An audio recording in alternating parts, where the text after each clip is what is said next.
And joining us tonight is a funny young man by the name of Tom Ford. Let's give it up for him. Woo! Woo! Woo! Woo! Hello, as the announcer guy, as he said, my name is Tom Ford. Feel free to call me Tom Ford for regular length. Before I get too far into things, I would like y'all to know that I do sign autographs. However, I only do that during my show, so if you want to come up here, just feel free. I don't mind. It does bother me. Looking at me, you might be wondering, what's the guy that looks like I do and dresses like me? What's he doing up on stage? I might be thinking, geez, this guy looks like he should be working on an overnight roadkill cleanup crew.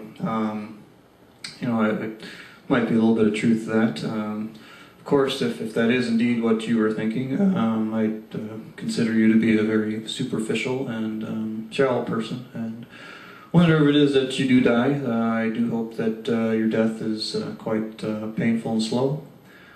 But, and I guess another thing, just if you're wondering, these white specks on my shirt, that's not dandruff. Those are stars, dandruff-shaped stars. So let's just get that out of the way.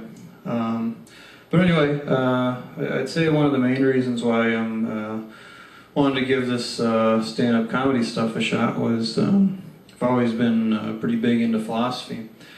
I've always found it very interesting to study what the great thinkers, great minds throughout history, what they've thought. You know, the big ones: Aristotle, Socrates, Plato, Silly Putty. The list just goes on. I guess what I'm really hoping for is that by doing a few comedy shows, that I could maybe finally answer one of those big questions that's always vexed minds throughout the years. That question, of course, is what is the sound of one audience not laughing? That is pretty cool. Thank you very much. I'm going to remember that. Moving on. I'm not sure about you guys, but I have often wondered why there aren't any dry paint signs.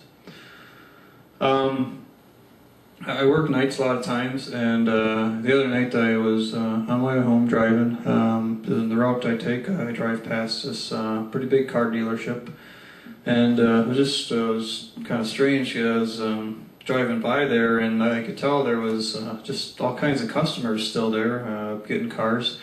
And it was like 10:30 at night. It just seemed odd, but the parking lot was full. There was I'd say at least 500 cars there. It was apparently they all. It was, I guess maybe it was just a coincidence, but look, I mean, they just all come from the car wash. I mean, they were all clean and shiny. It was just kind of odd. Actually, that same night turned out to be kind of an eventful trip home. I stopped over at the clothes store because I wanted to buy some clothes. That part was actually pretty disappointing. Unfortunately, by the time that I had got there, they had sold out of all their extra medium-sized shirts. That's actually the only size that I enjoy wearing anymore. So that was kind of upsetting, but. This is actually kind of a unrelated topic, but something I just thought about. It's always bothered me. Say that you're at a grocery store and you're in line and trying to buy a few things, and in front of you in the line is this great big giant fat pregnant lady, and she's got some things she's trying to get, and the clerk is scanning stuff, and then he tries scanning this great big tub of ice cream, and it doesn't work, so he keeps trying to scan it, and has to call over the manager, and the pregnant lady, of course, she's getting pretty impatient about stuff and just taking a long time. So, she starts mouthing off, making sarcastic comments and such. Just generally being very rude. But nobody around her is really getting upset with her because to them it's like, well, they just chalk it up to hormones. I mean, what do you expect from somebody that's 8 months pregnant? They're going through a lot. And I guess I wouldn't totally disagree with that, but I guess what I find troubling is that by the same token, whenever I stuff 3 pounds of hamburgers down my pants and I'm on my way out the store, then the manager catches me and accuses me of being a shoplifter. The logic is just, I don't know, it's fine screwy.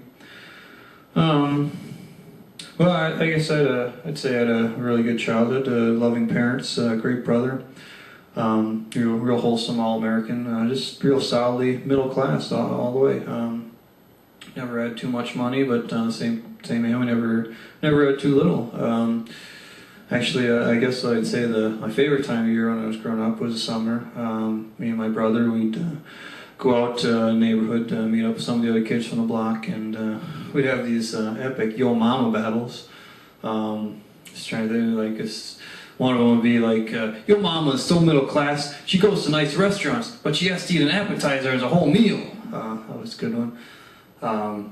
Or be like, Yo Mama's so middle class, she buys you Pepsi, regular kind, but she makes you buy the Cub Foods brand of Fruit Loops. Those are some of the best. But you know, we'd come up with a lot of others and go back and forth for a long time.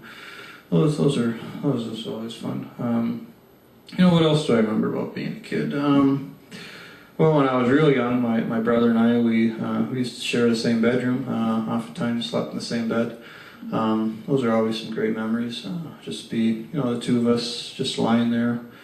Lights are off and be pitch black, and we'd have staring contests. In case you're wondering, I was actually 319-0. I don't think anybody's ever topped that. I take a lot of pride in that. You know, but speaking of nighttime and sleep and such, I guess I was curious, just maybe by a show of hands, who in the audience has dreams at night? One, two, so two people. I guess I'd make three. I dream at night sometimes too. I had one the other night. I guess actually probably say it was more of a nightmare. I had a dream that all the clocks in my house were 5 minutes slow, and was spent the rest of the day. I was showing up late everywhere. It was just awful. But luckily, you know, I finally woke up and looked over my clock, and it's like, thank God, it's 8:05. Okay, thank you very much.